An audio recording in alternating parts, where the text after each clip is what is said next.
नमस्कार मित्रों, आपका हार्दिक स्वागत है आपके अपने चैनल में जिसका नाम है एस्ट्रोलॉजर शुभम। मैं आपका दोस्त। आज हम उसी पुराने टॉपिक पर दोबारा चर्चा करेंगे।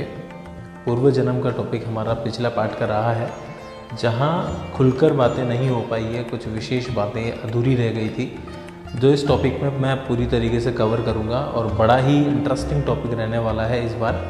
बहुत आपको सुनकर ये रुचि और जिज्ञासा जगेगी कि हमारा पूर्व जन्म किस प्रकार से हमने बिताया है, क्या कर्म हमने किए हैं, जिसका परिणाम इस वर्तमान जन्म में हमको देखने को मिल रहा है, कैसा हमारा पूर्व जन्म रहा है, उन सभी के बारे में हम चर्चा करेंगे। जैसा कि मैंने आपको पिछले पार्ट में बताया कि कुंडली का 5वां घर हमारे पूर्व जन्म को दर्शाता है और लगन जो है वर्तमान में वो हमारा इस जन्म को दर्शा रहा है।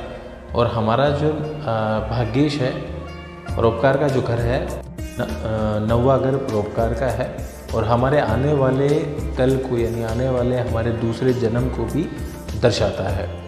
अब हम ये जानते हैं कि हमारा जो पूर्व जन्म रहा है वो किस प्रकार का रहा है और कैसे हम ये सारी चीज़ें जान सकते हैं।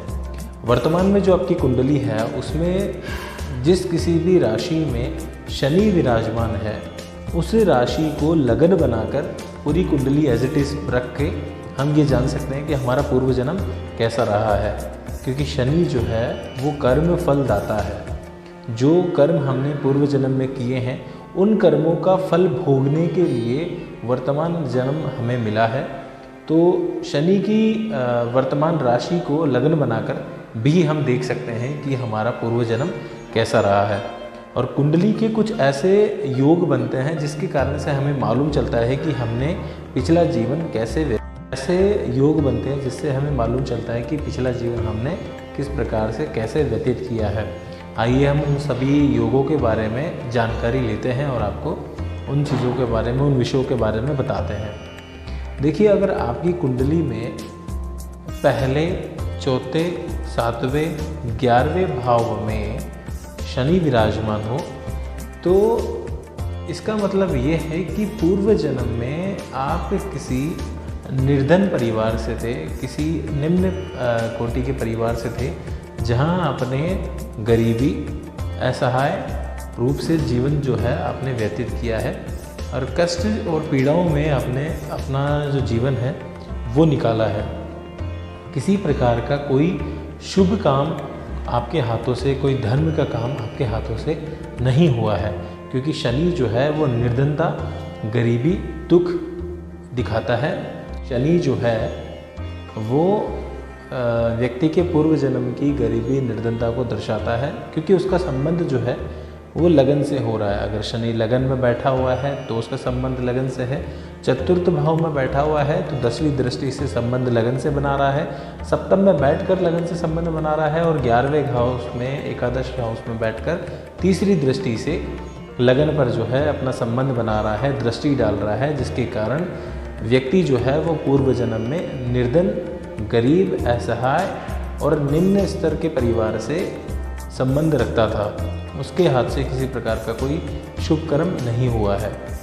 अब हम जानते हैं एक और तरीके से, एक और योग से, अगर आपकी कुंडली में 6, 8 और 12 घर में, कुंडली के 6, 8, 12 में सूर्य तुला राशि यानी सूर्य की नीच की राशि में अगर सूर्य विराजमान है, सूर्य खुद की नीच राशि में विराजमान है, तो इस प्रकार से जातक ये दर्शाया जाता है कि पूर्व जन्म में वो कोई भ्रष्ट नेता हो सकता है। किसी प्रकार का बहुत बड़ा ऐसे विभाग में वो काम करता हो जहां उसने बहुत ज़्यादा गमन किया हो, भ्रष्टाचार से अपना जीवन व्यतीत किया हो, उसके हाथ से कोई शुभ कार्य नहीं हुआ हो, किसी प्रकार का कोई धर्म का, पुण्य का कार्य उसके हाथ से नहीं हुआ हो, दुराचारी और भ्रष्ट से अपना जीवन उसने व्यतीत किया हो, तो ऐसे व्यक्ति की कुंडली से ये मालूम चलता है 6, 8, 12 में अगर उसका सूर्य तुला राशि, नीच राशि में बैठा हुआ है। तो हम दूसरा योग जानेंगे कि अगर कुंडली में किसी भी जातक के 5म और 9वें भाव में गुरु विराजमान हो किसी शुभ राशि में, और उससे 7म में, जैसे कि अगर 5म में विराजमान है तो 11वें घर में कोई शुभ ग्रह जैसे कि चंद्रमा विराजमान हो, और अगर नवम भाव में अगर गुरु बैठा हुआ है, शुभ राशि बैठा हुआ है, तो तीसरे घर में उसी के 7वीं दृष्टि में तीसरे घर में अगर शुक्र विराजमान है, शुक्र से गुरु ग्रसित है और पंचम स्थान में चंद्रमा से गुरु ग्रसित है शुभ राशि में बैठकर, तो इसका मतलब ये है कि आपने अपना पूर्व जन्म बहुत ही पुण्य आत्मा बनकर व्यतीत किया है। बहुत शुभ कार्य आपके हाथों से काफ़ी शुभ कार्य हुए हैं, क्योंकि पंचम स्थान जो है वो पूर्व जन्म का दर्शाता है। भाग्य स्थान से नवम भाव से 9वीं दृष्टि जो है वो पंचम भाव में पड़ रही है, जो पूर्व जन्म को दर्शा रही है। और पंचम भाव में बैठे हुए बृहस्पति की 9वीं दृष्टि लगन को दर्शा रही है, जिसकी वजह से ये प्रतीत हो रहा है कि आपने अपने पूर्व जन्म में अच्छे शुभ कर्म किए हैं। और चंद्रमा से ग्रसित होने के कारण ये भी दर्शा रहे हैं कि आपने भगवान में, प्रभु भक्ति में अपना जीवन व्यतीत किया है और आपने अपना जीवन वैरागी बनकर, एक धैर्यशील आत्मा बनकर अपना पूर्व जन्म व्यतीत किया है। यही गुरु अगर आपके लगन भाव में चंद्रमा के साथ में विराजमान हो जाता है, इसका मतलब ये है कि आपने पूर्व जन्म में अपना पूरा जीवन प्रभु भक्ति को समर्पण में बैठा हुआ गुरु और चंद्रमा, कर्क राशि में अगर गुरु और चंद्रमा दोनों विराजमान है तो बड़ा ही शुभ योग है ये। इसका मतलब ये है कि पूर्व जन्म में आपने जो अच्छे कर्म किए हैं, पुण्य आत्मा बनकर प्रभु भक्ति में अपने जो जीवन समर्पण अपना किया है, उसका आनंद आपको पूर्व जन्म में भी मिला था और इस जन्म में भी आप ईश्वर भक्ति से जुड़े रहेंगे और आपका मन ईश्वर में लगेगा और इस जन्म में आप अपने पूर्व जन्म का फल भोगने, आनंद लेने आप इस जन्म में आए हैं। इस जन्म का ये जन्म जो है आपका पूर्णतः आरामदायक और सफल रहने वाला है। हर क्षेत्र में, जिस फील्ड में आप काम करेंगे, वहाँ आपके नाम का डंका बजने वाला है, अगर ये योग आपकी कुंडली में है तो। तीसरा हम एक योग की बात करेंगे। अगर आपकी कुंडली में लगन या सप्तम भाव में शुक्र विराजमान है किसी शुभ राशि में, जैसे तुला, वृषभ या मीन राशि में अगर आपका शुक्र लगन में या सप्तम में विराजमान है, इसका मतलब ये है, लगन में बैठा हुआ शुक्र ये दर्शा रहा है कि पूर्व जन्म में आपके पास किसी प्रकार की कोई कमी नहीं रही है, आप धन धान्य से निपुण रहे हैं, किसी प्रकार के कोई भोग विलास में आपकी कमी नहीं रही है, हर प्रकार का भोग विलास और आपने अपनी सभी कामनाओं को पूर्ण किया है, हर प्रकार की जिज्ञासाएं आपने अपनी शांत करी है, पैसा आपके पास में भंडार रहा है। पूर्व जन्म में सप्तम में बैठा हुआ शुक्र ये दर्शा रहा है कि आपको अपनी पत्नी से बेतहा प्रेम और अच्छे संबंध आपकी पत्नी के साथ में आपके रहे हैं। प्रेम और पत्नी से आपको बहुत सहयोग देखने को मिला है और सभी प्रकार की जो भी भोग विलास की जो चीज़ें होती हैं उनका आनंद आपने अपने पूर्व जन्म में लिया है। अगला योग, अगर आपकी कुंडली में लगन भाव में चंद्रमा विराजमान है स्वराशि का, कर्क राशि में या वृषभ राशि में अगर आपके चंद्रमा विराजमान है, इसका मतलब ये है कि आपने पूर्व जन्म में बहुत अच्छे शुभ योग किए हैं और अच्छे कर्मों के साथ साथ आपका पूर्व जन्म में मन बहुत चंचल और दूसरों के दर्द को महसूस करने वाला रहा है। आप अनजान व्यक्तियों की मदद के लिए हमेशा तत्पर रहे हैं। आपका मन हमेशा दूसरों की पीड़ाओं को महसूस करने में रहा है। आपको अपनी माता का प्रेम और स्नेह बहुत मिला है। आप एक अच्छे कुशल व्यापारी रहे थे। आपका व्यापार हमेशा नीतियों में ही चला है और ऐसे अच्छे और शुभ योग बन रहे हैं। आपने अच्छे और पुण्य के कर्म किए हैं, बहुत पुण्य आपने अर्जित किया है और पूर्व जन्म में आपका मन हमेशा लोक कल्याण की तरफ ही रहा है। इसी के साथ आगे हम चर्चा करते हैं। अगर आपकी कुंडली में 11वें घर में सूर्य, 12वें घर में शुक्र और पंचम भाव में गुरु विराजमान हो, तो इसका मतलब ये है कि आपका ध्यान पूरी तरीके से पूर्व जन्म में प्रभु भक्ति में रहा है। आपका मन हमेशा प्रभु भक्ति में लीन रहा है। आपके हाथ से अनेकों प्रकार के शुभ कार्य हुए हैं। यज्ञ में, पवित्र कार्यों में आपका मन हमेशा लगा रहा है। प्रभु भक्ति के लिए आपने काफ़ी धन धान्य भी दान वगैरह किया है। पुण्य आपने काफ़ी अर्जित किया है।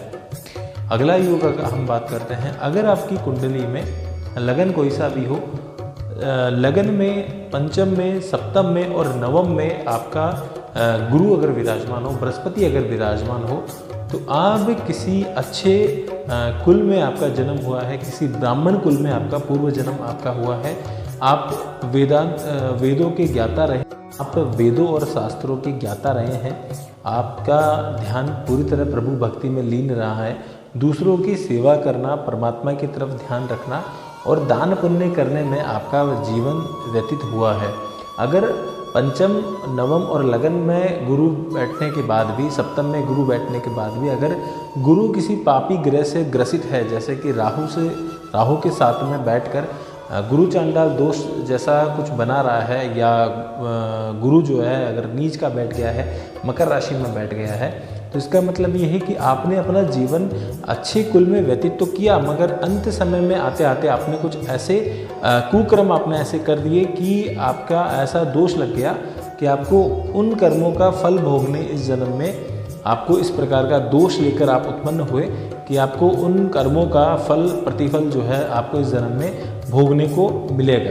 अच्छे कुल में जन्म लेने के बाद में भी आपने कुछ ऐसे कर्म कर दिए जिसकी वजह से आपको ये दोष लगा। आपने अपने ज्ञान का अहंकार करके या किसी प्रकार का ऐसा कार्य आपने अज्ञानतावश कर दिया जिसकी वजह से आपको ये दोष लगा, और उसका कुछ प्रतिफल आपको इस जन्म में भी देखने को मिलेगा।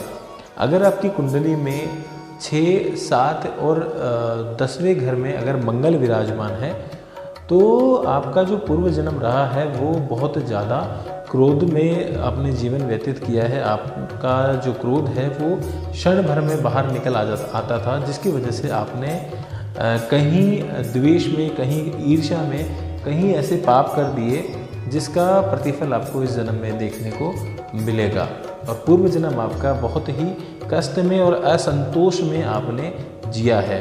कुछ ऐसे कार्य आपके अधूरे रह गए पूर्व जन्म में। इस जीवन में भी आपके उन अधूरे कार्यों को पूर्ण करने की लालसा बनी रहेगी। मंगल में, छठे घर में मंगल, सप्तम में मंगल और दसम में मंगल आपके क्रोध को, आपके पूर्व जन्म के क्रोध को दर्शाता है, जिसके वशीभूत होकर आपने खुद का ही अत्यधिक नुकसान किया है। अगला जो योग है, अगर आपके लगन में राहु और सप्तम में राहु विराजमान है, तो ऐसे जातकों की पूर्व जन्म में मृत्यु स्वाभाविक रूप से या प्राकृतिक रूप से नहीं हुई है। ऐसे जातकों की मृत्यु किसी प्रकार की किसी साजिश में, या उनका ये कह सकते हैं कि एकदम से उनके जीवन का द एंड हो गया था। किसी प्रकार की किसी व्यक्ति द्वारा बदले की भावना से उनको मारा गया है, या उनका मर्डर जो है हुआ है।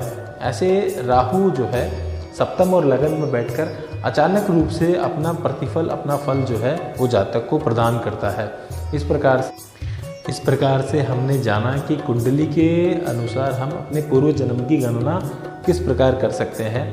और भी आपको अपने पूर्व जन्म के बारे में कुछ जानना हो तो आप मुझसे संपर्क कर सकते हैं, आप मुझे मेल कर सकते हैं, कमेंट बॉक्स में अपनी परेशानी, अपनी डिटेल्स शेयर कर सकते हैं, और अपनी कुंडली से अपने वर्तमान को बेहतर बना सकते हैं। जो भी समस्या परेशानी है आप मुझसे पूछकर उसका समाधान ले सकते हैं। इसी के साथ आज का टॉपिक खत्म करते हैं, फिर मिलेंगे नए टॉपिक के साथ नई वीडियो में। जय श्री राम, जय श्री कृष्ण, आप सभी का कल्याण हो।